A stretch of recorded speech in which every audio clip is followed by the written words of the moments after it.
1 মিনিটের ভিডিওতে রান্নাটা সাজিয়ে গুছিয়ে দেখাতে পারিনি, কিন্তু রান্নাটা কিন্তু খেতে খুব ভালো হয়। এভাবে আদা আর টমেটোর একটা পেস্ট বানিয়ে নেবেন কাঁচা লঙ্কা দিয়ে। রান্নাটা সম্পূর্ণ নিরামিষ। হলুদ আর লঙ্কা গুঁড়ো দিয়ে ফুলকপিগুলো ভাজবেন, একদম নুন দেবেন না এই সময়তে। তারপরে আবার তেল দিয়ে গরম মশলা ফোড়ন দিয়ে একটু চিনি দিয়ে দেবেন।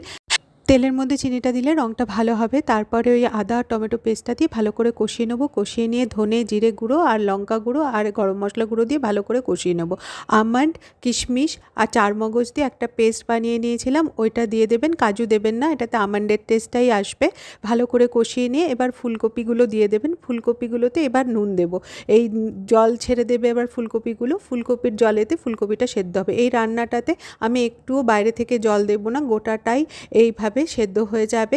তারপরে দেব হচ্ছে 1 বাটি দুধ। আপনারা চাইলে গুঁড়ো দুধ ইউজ করতে পারেন, নাহলে নর্মাল দুধ দিয়ে ঘি গরম মশলা দিয়ে ফুটিয়ে নামিয়ে নেবেন।